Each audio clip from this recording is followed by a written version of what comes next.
রুমিন ফারহানার বক্তব্য চলছিল, সম্মানিত কিছু সদস্য এমন কিছু অঙ্গভঙ্গি করেছেন যেটা আমার বিবেকে আঘাত লেগেছে। বিষয়টা একেবারেই অগ্রহণযোগ্য যা করা হয়েছে।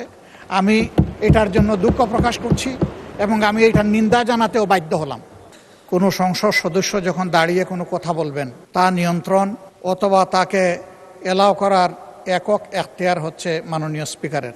সেই জায়গায় আজকে লক্ষ্য করলাম যে একজন স্বতন্ত্র সংসদ সদস্য তিনি যখন কথা বলছিলেন, দুঃখজনকভাবে ট্রেজারি বেঞ্চ থেকে সম্মানিত কিছু সদস্য এমন কিছু অঙ্গভঙ্গি করেছেন যেটা আমার বিবেকে আঘাত লেগেছে। আমি এটা আশা করি না। এমনকি আমি এও লক্ষ্য করলাম, একবার দুইবার নয়, 4 বার 5 বার নির্বাচিত হয়ে এই সংসদে যারা এসেছেন তাদের কেউ কেউ এই কাজটা করেছেন। আমি এখানে তাদের নাম বলে আমি নিজে লজ্জা পেতে চাই না। আমরা প্রথম দিনই অনুরোধ করেছিলাম ভালো কিছু সংস্কৃতির চর্চা হোক এখানে, এবং আমরা শিখতে চাই। আমরা জাতিকে নিজে শিখব, জাতিকেও আমাদের সাথে উদ্বুদ্ধ করব।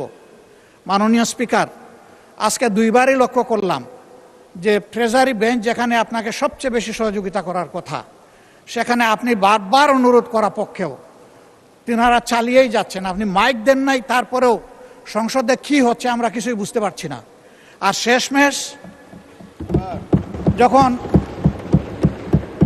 মাননীয় সংসদ সদস্য রুমিন ফারহানার বক্তব্য চলছিল, বিষয়টা একেবারেই অগ্রহণযোগ্য যা করা হয়েছে।